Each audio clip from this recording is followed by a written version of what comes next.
For educational purposes. Azurite, azul, blue. Azurite, stone of Saturn, which is found in Elet, stone of Solomon.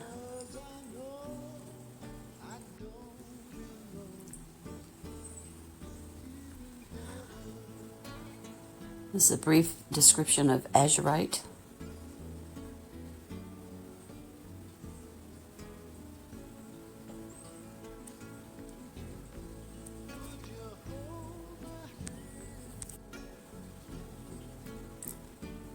Occasional use began with Egyptians, but it was uncommon until the Middle Ages, when the manufacture of the ancient synthetic pigment, Egyptian blue, was forgotten. Produced artificially from the 17th century, it was replaced with Prussian blue. It's discovered in the 18th century. What planet is associated with azurite? Azurite gemstone, stone of Saturn, Mercury, substone, azurite.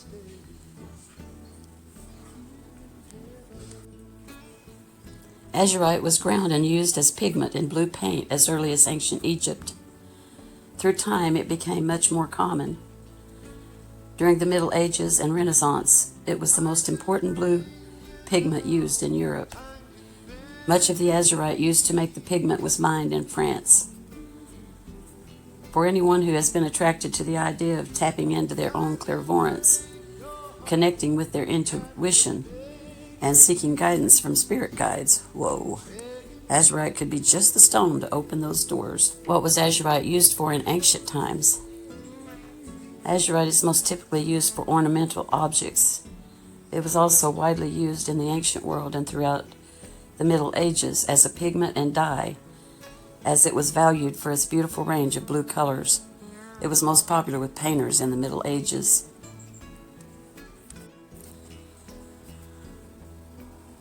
I've seen that before. It's very beautiful. Azurite promotes blood oxygenation and circulation while also repairing any blockages or damages to the brain at the cellular level. This stone is beneficial for aging, Alzheimer's, dementia, and other degenerative brain illnesses. Azurite stone and its 10 awesome benefits. Is azurite a precious gem? What is azurite? It's an ancient semi-precious stone, or precious gemstone that reflects the shifting blues of the sky. Most often, azurite displays the rich, deep blue of the sky at dusk, similar to Van Gogh's Starry Night. Those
to destroy the land. He spoke to Noah.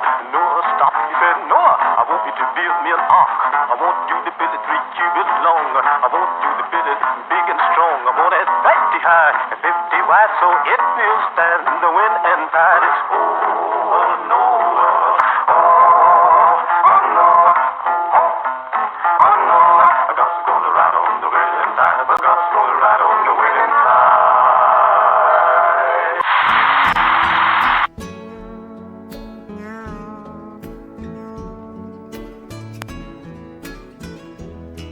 Lord said, fish don't fry in the kitchen.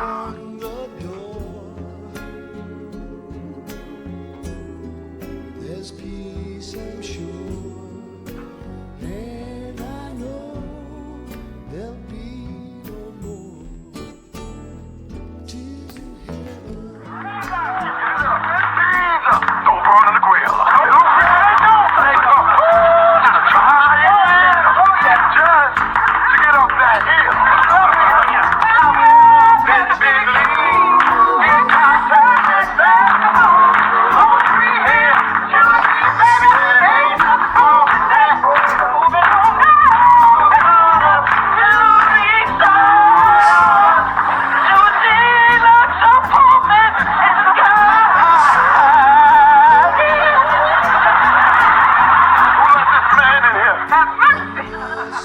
You don't belong in here. You don't belong in here. You don't belong here. Let it go, Doug. You're white. And that's cool, man.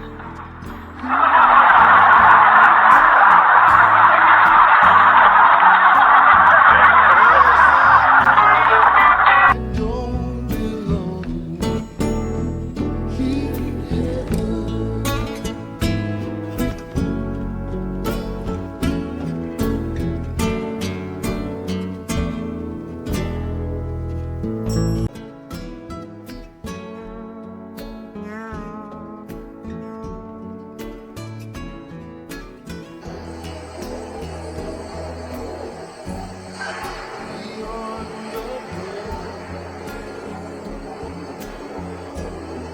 There's peace, I'm sure, and I know there'll be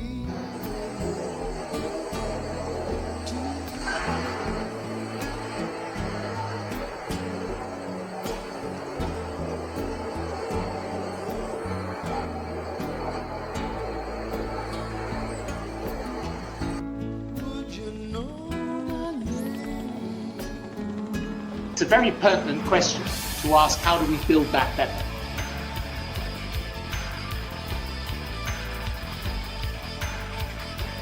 To build back better or whatever.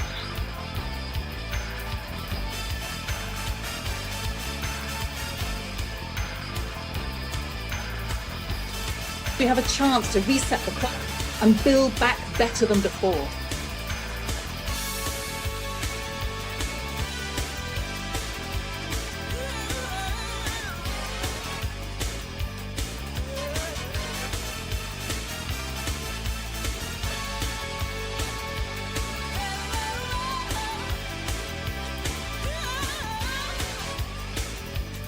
Remember the terrible damage of COVID as we try to build back from this global pandemic.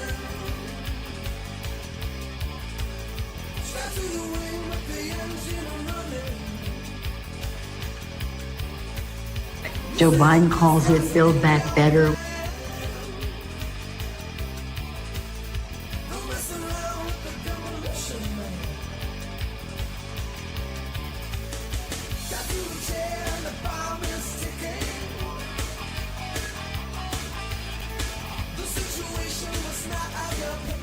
Build Back Better.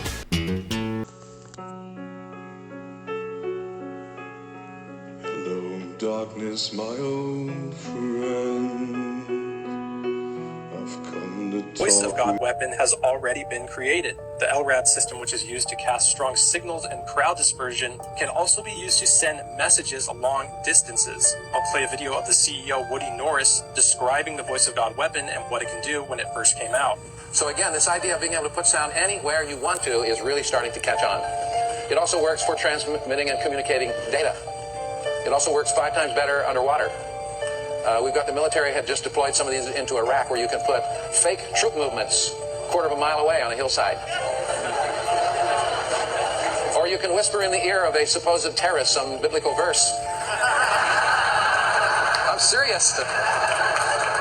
And they have these infrared devices that can look at their countenance and see a fraction of a degree Kelvin in temperature shift from 100 yards away when they play this thing. And so another way of hopefully determining who's friendly and who isn't. We make a version of this which puts out 155 decibels. Pain is 120. So it allows you to go nearly a mile away and communicate with people, and there can be a public beach just off to the side and they don't even know it's turned on. We sell those to the military presently for about $70,000, and they're buying them as fast as we can make. At the risk of, sounding indecisive and cowardly, I'm going to put this right at the first. I don't know anymore exactly what's going on with this Project Bluebeam, Project Blue Book, all kinds of CIA projects, Mockingbird, Phoenix. I've seen so much deception that sometimes I just don't know what to think. But as far as the reptilian thing, I've seen things, like the slit eyes and the blinking sideways, and stuff like that. I've got a lot of pictures. I've seen videos. But then you've got CGI and holograms and all this stuff. It's really hard to know what's true and what's not true. So I'm showing you this video. I did not intentionally get off on this subject. It just kind of came about this way. And so I've got different people's opinions in here. It's just some things for you to think about. It's not me saying this is the 100% God's truth, because I don't really know. I have studied the ancient astronaut theory. I have read so many books over the last 30 years. I've read every one of Zecharia Sitchin's books, which make more sense than anything I've ever read in my life, and does help me to understand a lot. But then I find out that Zecharia Sitchin is a member of the Freemasons. And I remember, I've met him twice in person. I've got a photo of him signing one of his books with me in it in 2004. And I really feel like God led me into this study of this subject. And it does make a lot of sense.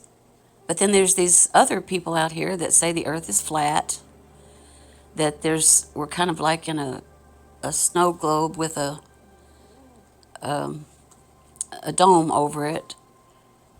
And God, how do we know? I mean, for sure. I mean, it seems like the moon landing was a Zublik film. I remember that from back when I was a kid, when Kennedy was president, and it just was surreal back then. But I'm not here to try to prove anything about this.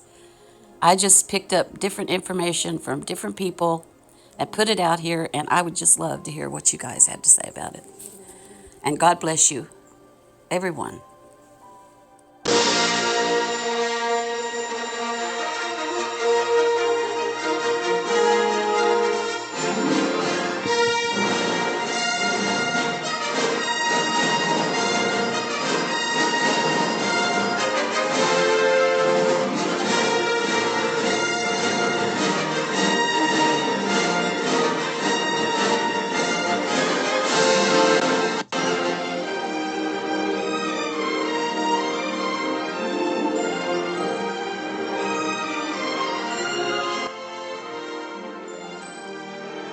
With antagonisms of the moment.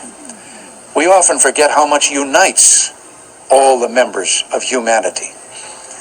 Perhaps we need some outside universal threat to make us recognize this common bond. I occasionally think how quickly our differences worldwide would vanish if we were facing an alien threat from outside this world. And yet I ask you, is not an alien force already among us? What could be more alien to the universal aspirations of our peoples than war and the threat of war?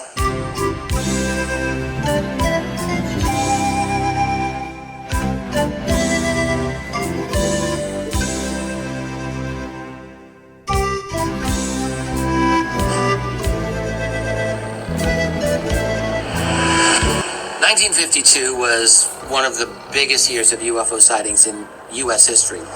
The culmination of that year was incredible sightings over the weekend of July 19th, 20th, and 26th, 27th. Washington International was picking up UFO returns. People were reporting sightings of strange lights in the sky.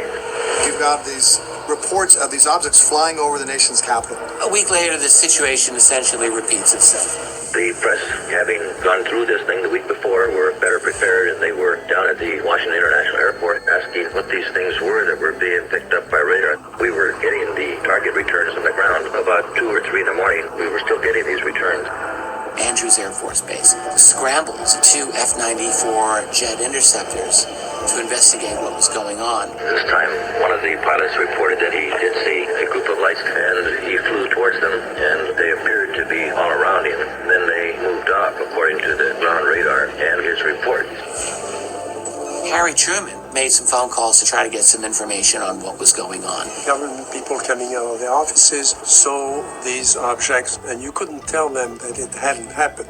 The Air Force really had to say something, so they held the largest press conference since the end of the Second World War, run by the head of Air Force Intelligence, General Samford. I'm here to discuss the so-called flying saucers. General Samford and the rest of the Air Force brass believe that these lights were caused from temperature inversion. And when that happens, that can cause anomalies in the radar. Radar signals can bounce and cause all kinds of mirages and illusions. I can't think that explains the lights that these pilots have reported. The senior traffic controller, Harry Barnes, said, not a chance. We know through declassified literature, no one was really taking this weather explanation seriously. Nobody thought that was true because the Air Force had been chasing those objects. The Air Force baked it, the press served it, and the public ate it. That's really what happened.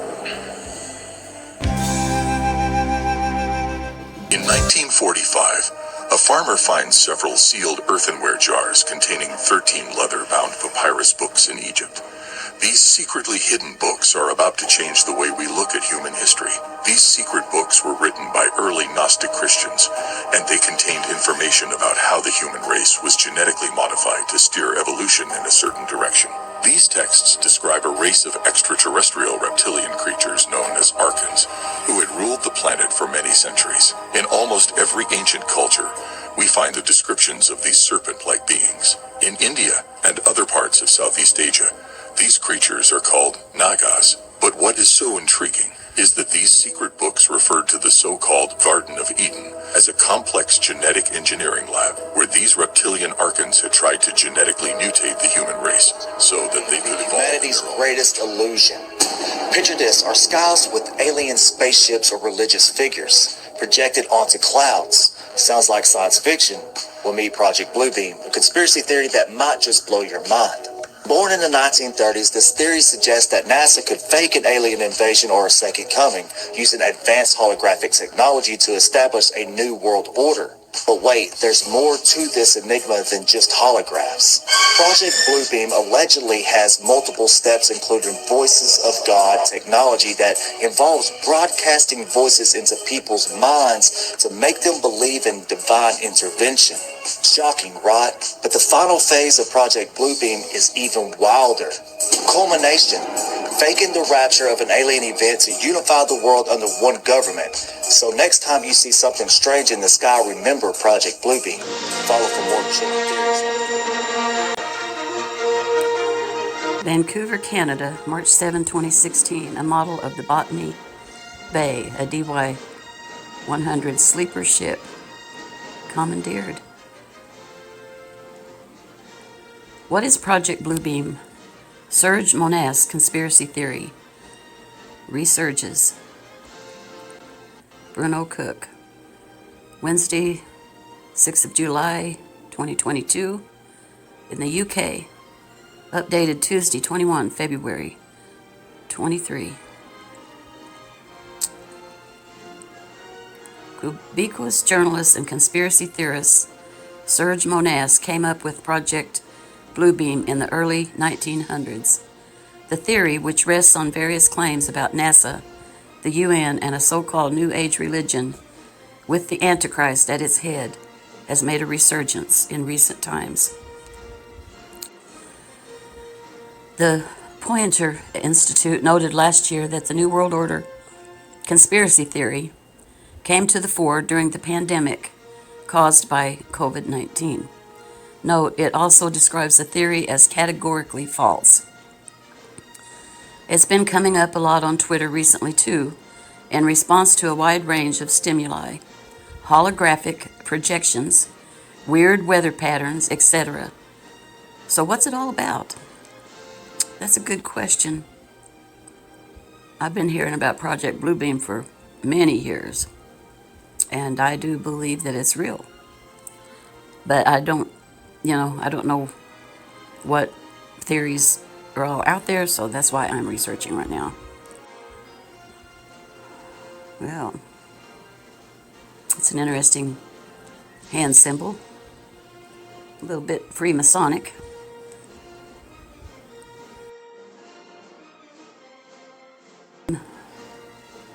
Project Bluebeam is, or was, the brainchild of Canadian investigative journalist, poet, and essayist Serge Monast.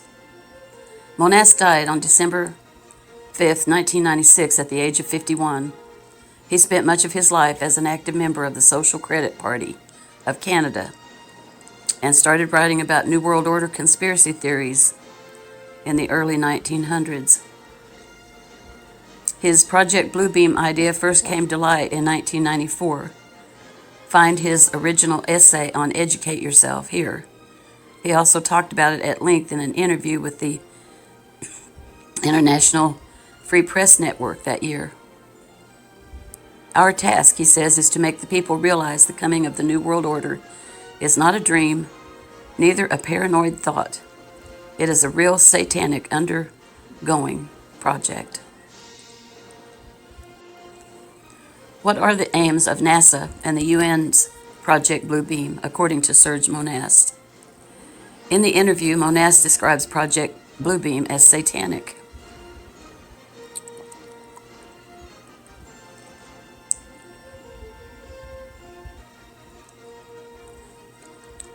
New individual order.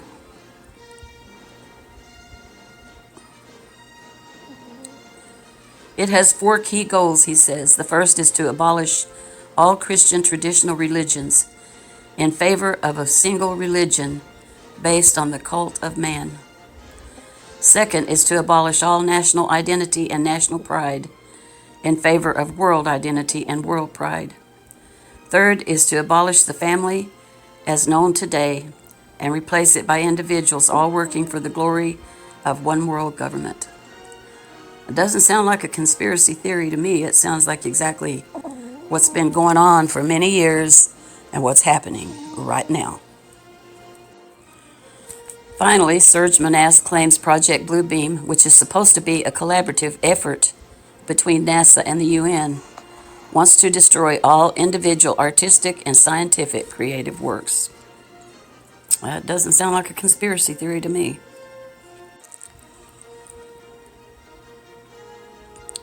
Now, this is a long exposure image of an Atlas V551 heavy lift rocket launch from Cape Canaveral and shot from India Atlantic Beach.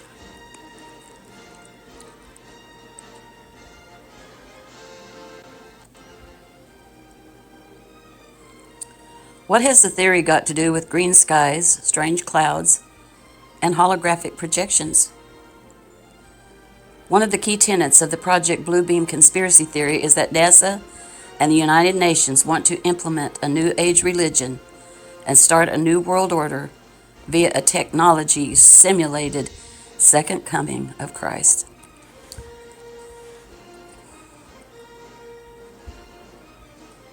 Yep. The second coming, according to the theory, will prompt a religious revolution. Now, I remember many years ago, probably over 30 years ago, hearing Pat Robertson talk on his show about how the time would come that they would make a hologram of Jesus, coming down out of the sky, and, hundreds of millions of people will believe that it's Jesus. So, it's interesting.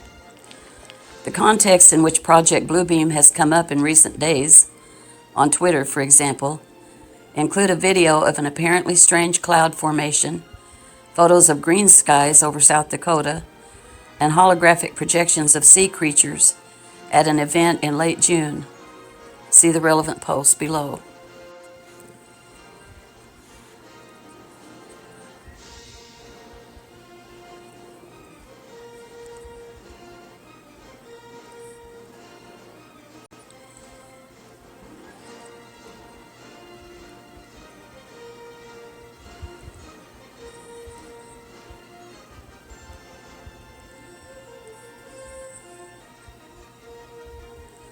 It's worth noting that someone might have digitally edited the weather images to make them more sensational.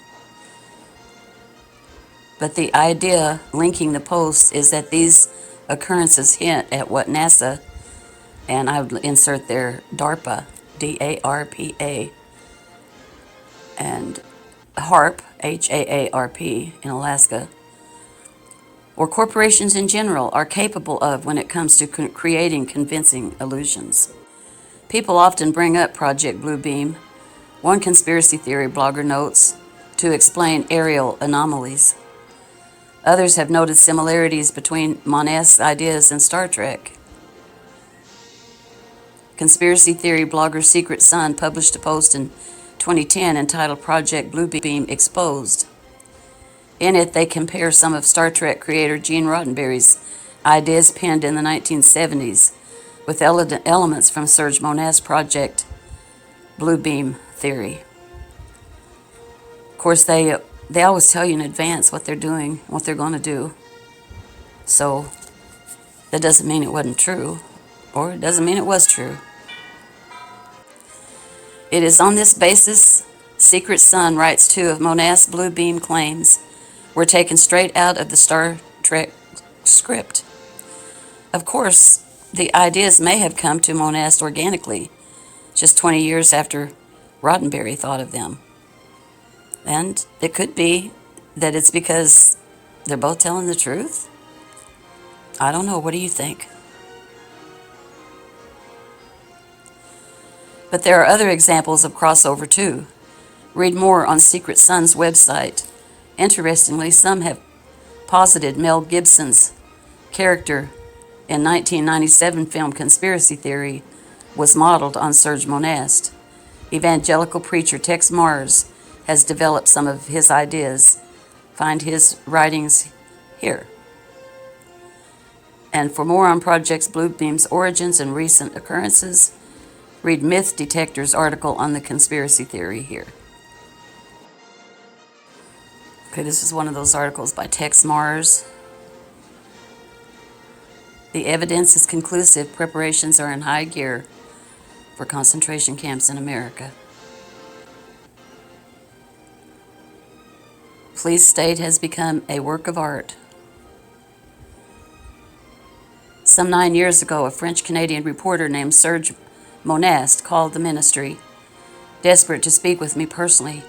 Mr. Monast stated he had come into possession of documents which proved the existence of a secret plan for a concentration camp system throughout North America. He sent them to me, and after a parallel investigation of my own, I became convinced the documents were authentic. Serge Monast was telling the truth, the horrible, horrible truth. Not too long afterwards, Serge Monast, a vigorous man in his 40s, died unexpectedly of a brief and mysterious illness. His friends suspected foul play, but there was no definite proof he was murdered. Just before he died, Serge wrote to me to tell me he would be contacting me soon to give me details of stunning new information he had discovered about the concentration camps, including a map pinpointing locations, information which Serge assured me will blow your mind. I never received that information. Serge Monast died before he could get it to me.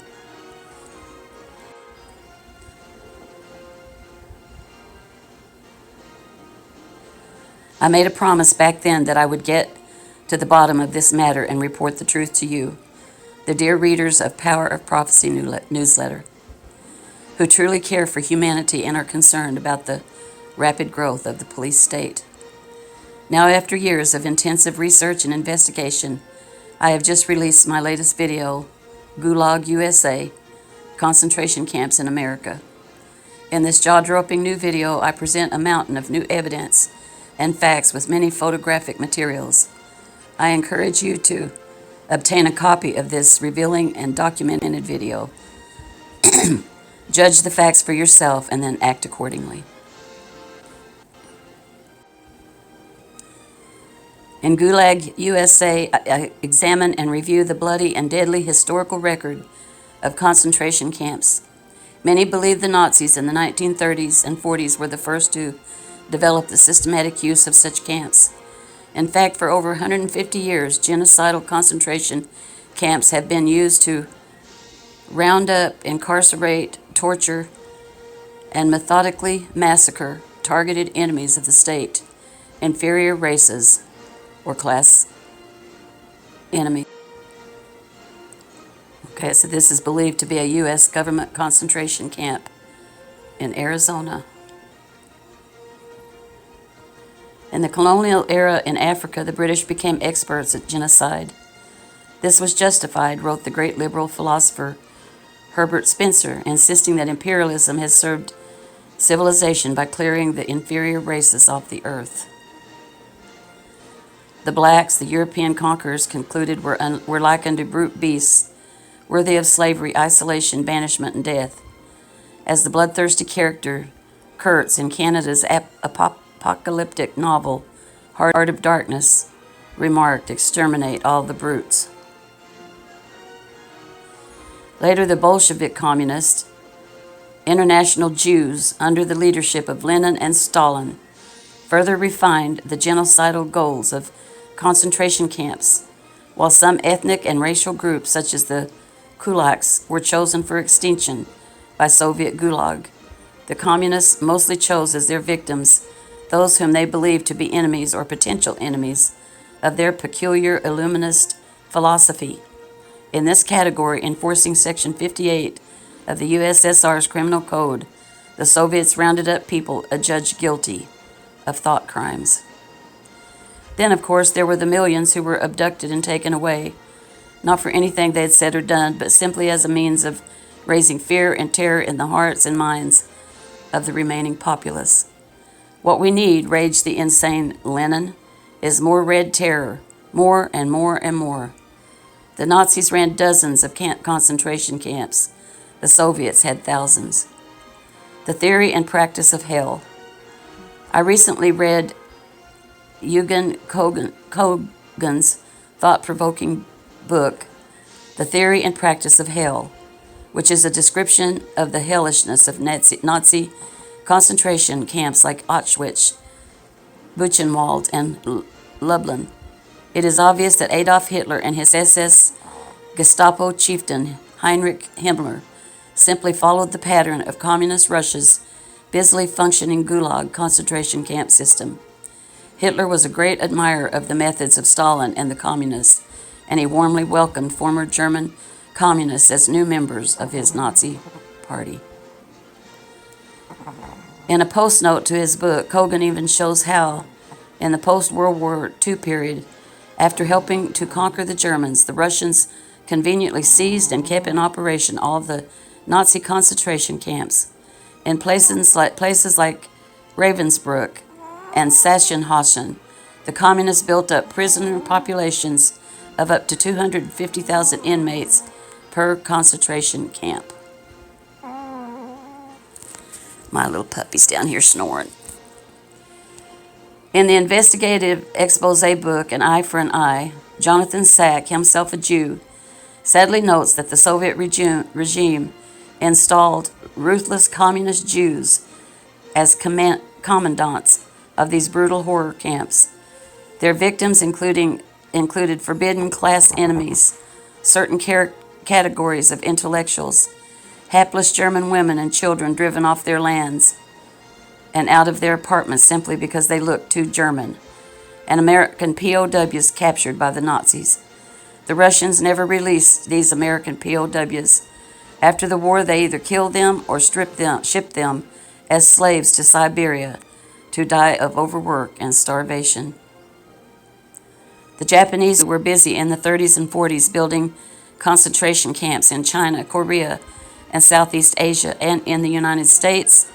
33rd degree Mason President Franklin D. Roosevelt, his FBI Masonic crony J. Edgar Hoover, and other bureaucratic pals built America's own version of such gulags, internment camps for Japanese Americans. Japanese who refused to voluntarily climb into the cruel cattle trucks to be hauled off to camps were often beaten and forcibly hauled away in handcuffs. Most of the American people applauded. After all, anything that ensures our security from potential terrorists is a good thing, right? The deadly Operation Phoenix. In Vietnam in the 60s and 70s, the United States really got its concentration camp program in high gear.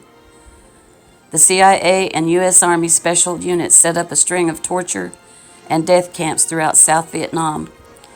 The program was called Operation Phoenix. Sometimes entire villages and towns were targeted for extinction. My Lai was one such village, and U.S. Army Lieutenant William Calley and his soldiers carried out orders and wiped out hundreds of men, women, and children at My Lai. Just like Nazi Germany and Stalinist Russia, the genocidal butchers of the USA used the best of statistical and high-tech methods in their Vietnamese concentration camp program. Death quotas had to be fulfilled by village chiefs, local political bureaucrats, and lower-level commanders.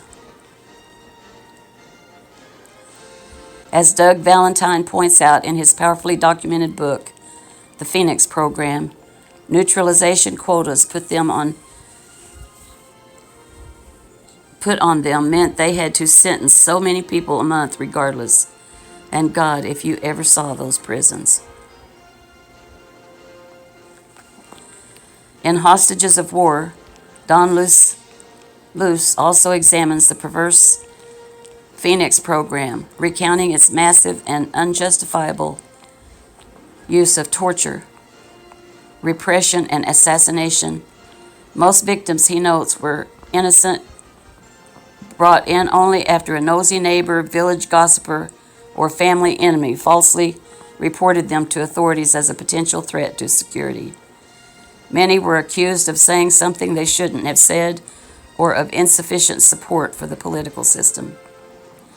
Both Valentine and Lucy say this demented brainchild system came straight out of the company, the CIA, in Langley, Virginia. Computers were used by the thugs that ran it, and everyone in authority, from the military officials to the U.S. ambassador, the bureaucrats of the State Department, and the occupants of the White House, knew of Phoenix.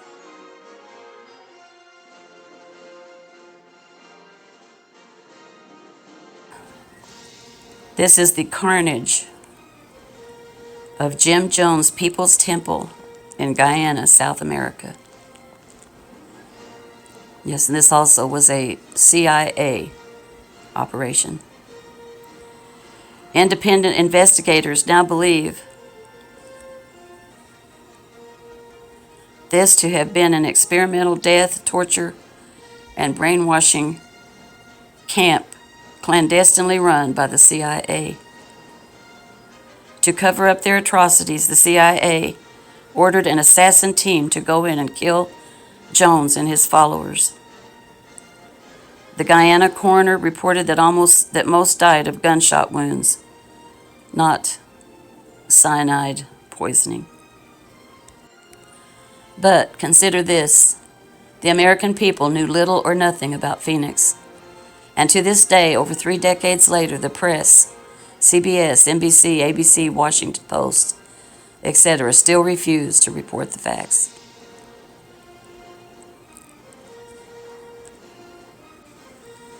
Those who scoff at the very word conspiracy better rethink things.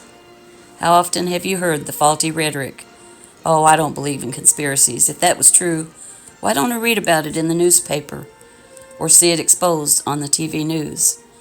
Sure, just the way Phoenix was so courageously exposed by our bold journalists, huh? Everything must change. In my video, Gulag USA, you will see just how close we are to that scary night when the jackbooted thugs of America's ruthless new special forces, Gestapo, will begin breaking down the doors and hauling Christians and patriots off to the camps. These gulag camps are already built. They are being furnished with the most heinous of torture devices. Some will be equipped with guillotines and crematoria, thumb screws, cattle prods, branding irons, skull crushers, tongue clamps, and microchip implantation devices will be used in dark dungeons of torture and death.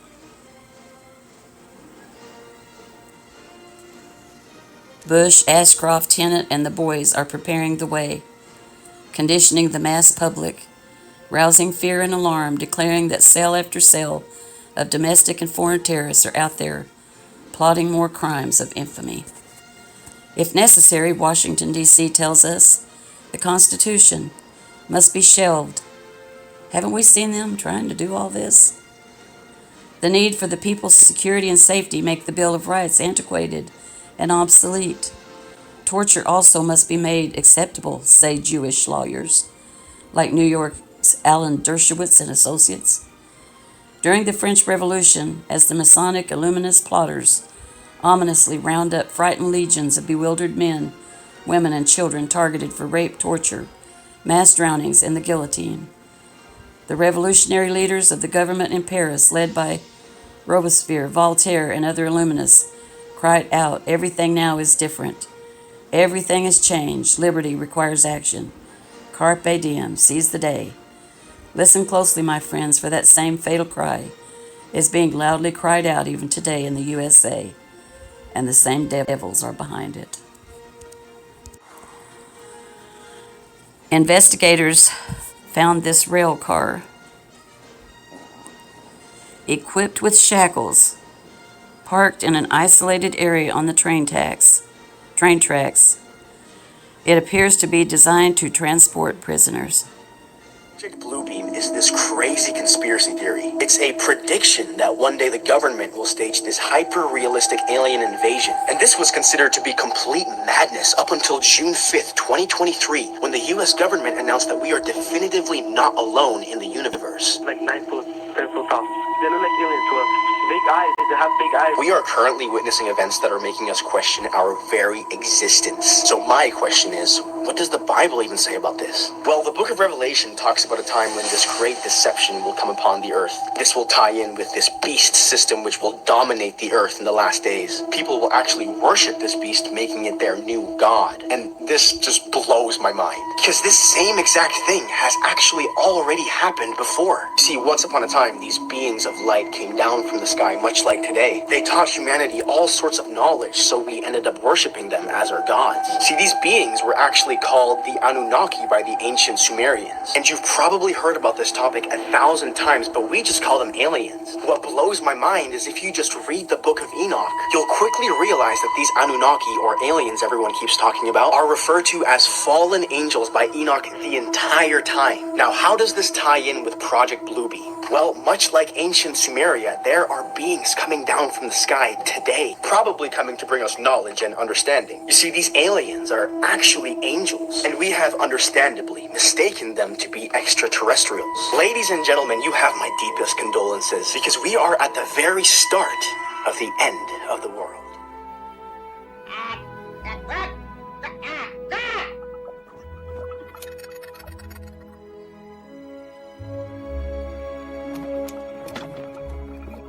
We come in peace. We come in peace. We come in peace. We come in peace. They came in peace. We come in peace. We come in peace.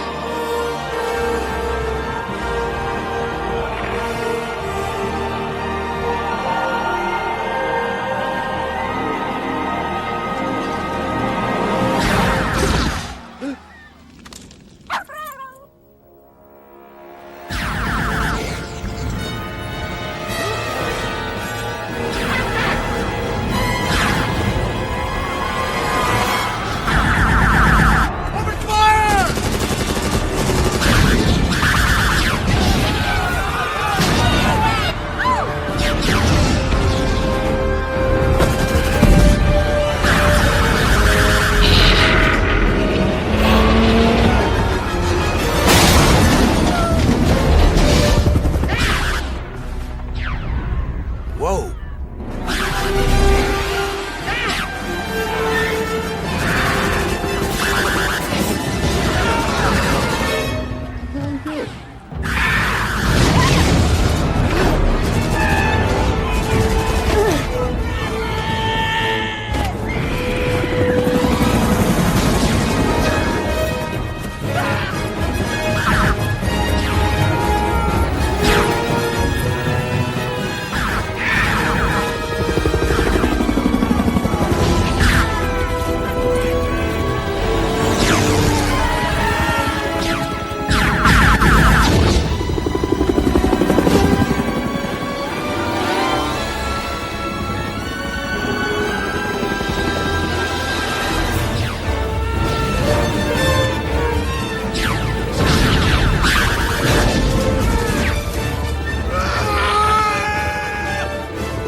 Nobody else here, baby. No one here to blame. No one to point the finger. It's just you and me and the rain. It's the blind leading the blind. It's the stuff of country songs. If God will send his angels, and if God will send a sign, and if God will send his angels, will everything be alright?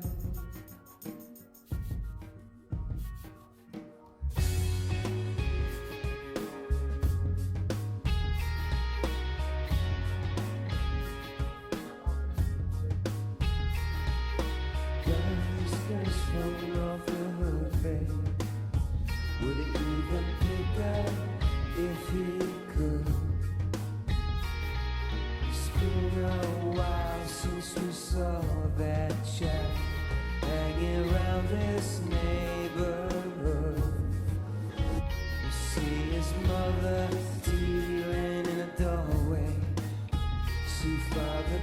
bush with a begging bowl. Jesus' sister's eyes are a blister. The high street never looks so low. It's the blind leading the blind.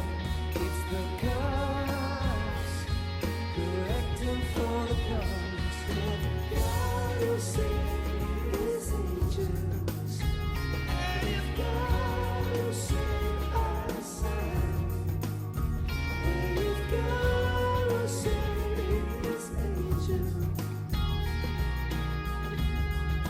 where do we go?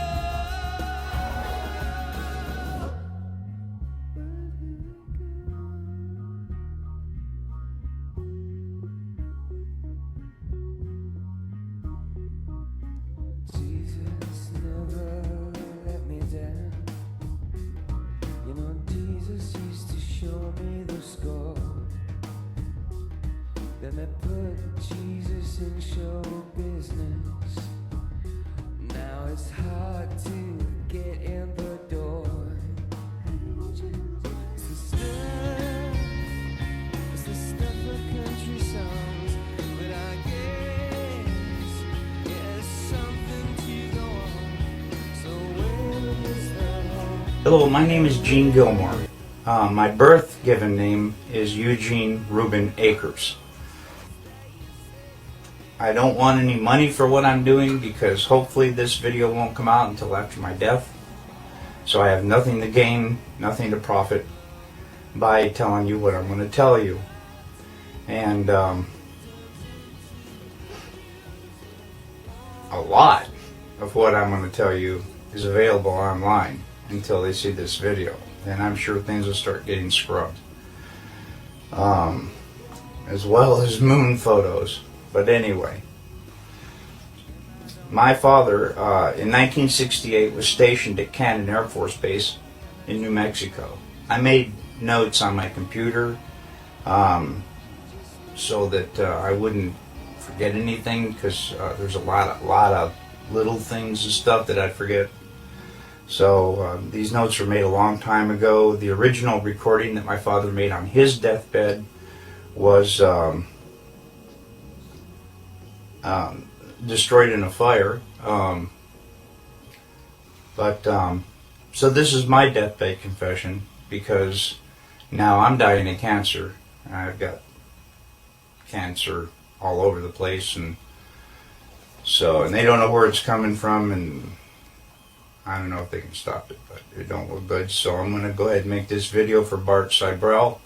He knows not to do anything with it until notification of my death, for which my son will respond to that. Okay, like I said, in 1968, my father was stationed at Cannon Air Force Base in New Mexico. We lived in Clovis, New Mexico. He was in the military police for over 20 years, and on his deathbed in 2002, we made a recording of what happened. Now, I already told you what happened to the recording. But it doesn't matter, because all the facts are there, so it doesn't matter who's telling the story or whatever. I will, at the end of the video, I'll supply a picture of my father, his badge, the flag of when they buried him. I'll show you some photos of my dad. I was born in 1955. So in 1969, I was 14 years old. I vividly remember the Apollo 11 coming down, landing on the moon, they're walking around and all that stuff. Anyway, I never questioned that until my dad told me what he told me on his deathbed. And then I started doing a little, nothing major, nothing, just surfing the web, I think they call it, surfing the web. And a lot of that information's right there on the web. I mean, it verifies the story that he told me. A good detective, a good one, would be able to uncover a lot more of the story that I'm getting ready to tell you. So, please have at it. I've never known my dad to lie. To get caught lying was worse than whatever it was you did to begin with. I remember going to school with long sleeve shirts on to hide the purple welts. You did not lie in our house, that's for sure. Dad had a really bad attitude towards lying. Excuse me again. Okay. Anyway, this is the story that my dad told me on his deathbed. Project Slam Dunk was the name of this. President Johnson in 1968. Okay. In Cannon Air Force Base in 1968, he said by the time he got there, that there was already 2 large hangars that were connected. There was hundreds of dump trucks that came in and dumped sand and stone, and cement powder was powdered over the top of all that to make it look like a lunar landscape. They had men that fashioned it into a lunar landscape, he said. Okay, I've never known my dad to lie, so this all took me by surprise. You know, what's that all about? So anyway, he said that in front of the airplane hangars was pole framing with large canvas tents that was concealing the inside of the staging area. Inside the staging area, on flatbed trucks, was uncrated the lunar lander that was reassembled back inside the hangars. All of the walls were painted flat black, and the ceilings as well. He was sworn to secrecy by the NSA, and they would put him in prison for breaking that oath. And when Dad saw the moon landing on TV, he cried.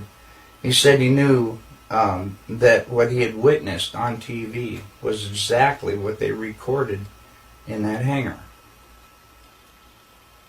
There was no reason for them to go flying around and everything. They had detailed high-definition photos of the landing area. There was no reason for them to go flying around to a different landing area that almost exhausted their fuel, except for drama, because everything had gone so smoothly. Nothing, so it had to be something. Anyway, Dad was one of 3 guards that guarded the inside of the front entrance. There was a list of 15 people who could enter. No one else was allowed by order of President Johnson. And here is that list, and I gave it to Bart Cybrell as well. And he checked out a lot of these names, and he says he can verify a lot of these people and what they do. And I come across a couple myself.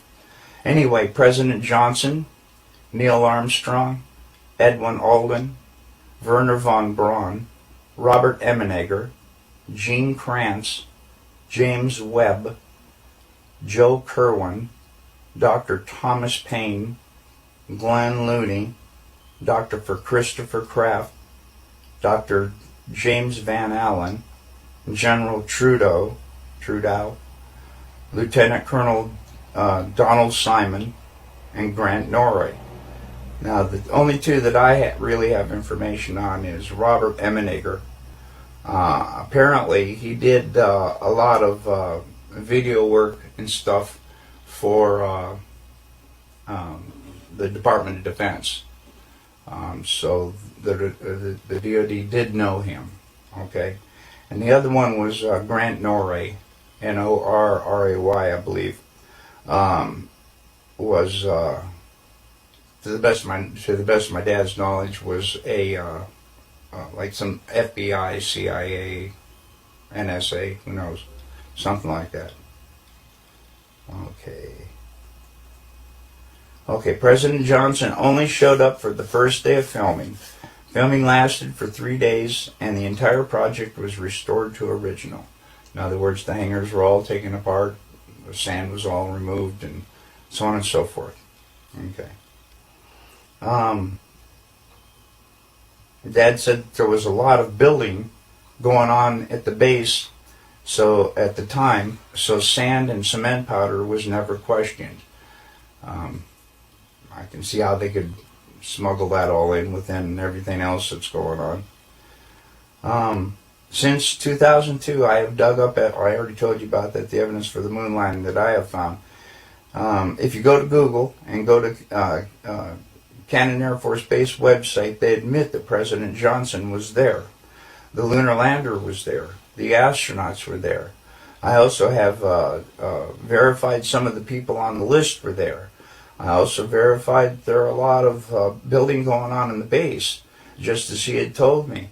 And all of this was going on at the same time, on the same date. Dad told me all these things father to son.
Taken over the Department of Energy, Security and Net Zero. One of the most important things is to do the transition. And what better way to get a helping hand on this than with this gentleman right here. Hey, Bill, how you doing? Hey, great to be meeting with you. And you too as well. We are going to be discussing this energy breakthrough, the way to transition the entire world to net zero, but make sure that we've got good, reliable, cheap energy. So looking forward to working together on all this. Fantastic. Right here. Hey, Bill, how you doing? Hey, great to be meeting with you.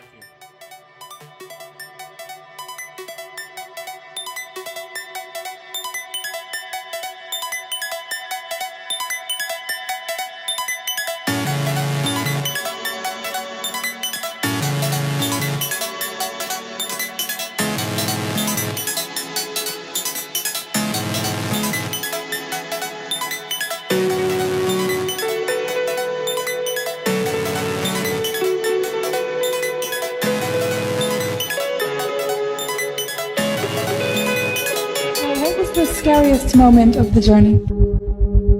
Scariest. It didn't happen. It could have been scary. Circuit breaker.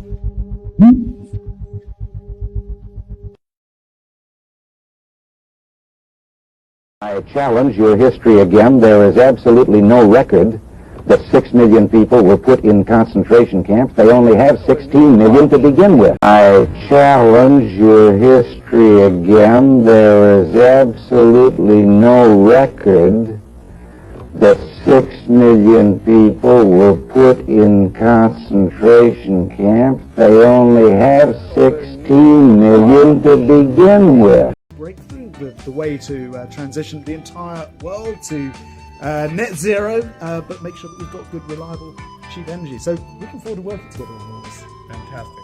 Right here. Hey, Bill, how you doing? Hey, great to be meeting with you.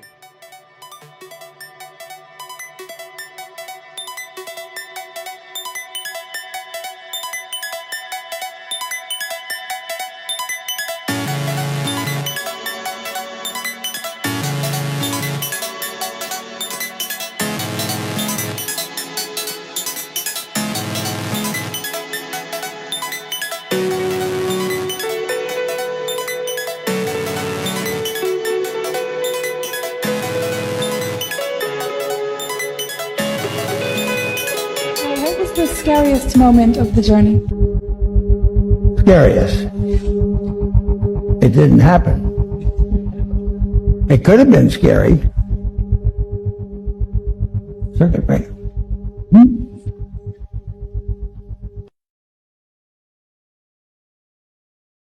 I challenge your history again. There is absolutely no record that 6 million people were put in concentration camps. They only have 16 million to begin with. I challenge your history again. There is absolutely no record that 6 million people were put in concentration camps. They only have 16 million to begin with.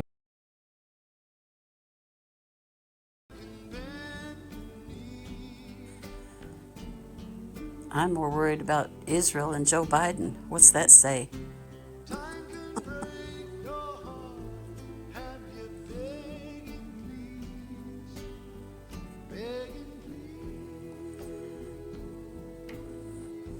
This is also coming in 2024.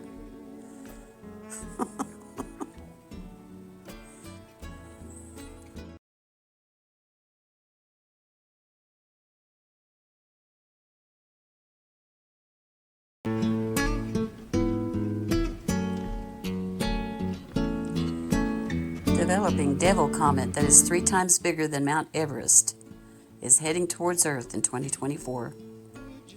Scientists at the British Astronomical Association reported that a horned comet 3 times bigger than Mount Everest exploded and is hurtling towards Earth. This ominous horned comet will become visible in 2024, then be catapulted back into the solar system and won't make its cosmic comeback tour until the year 2095.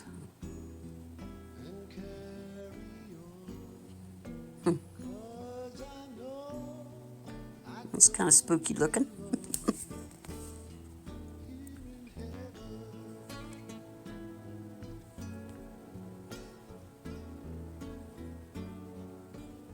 Sleep tight. It has landed.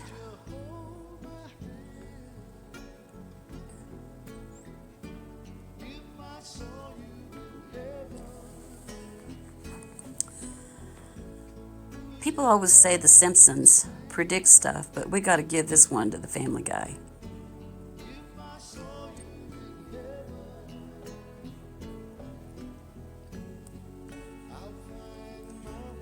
Whee! Oh, make a wish.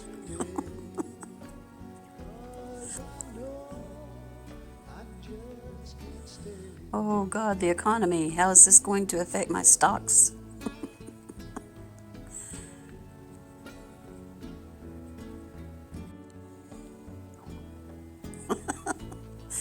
How dare you?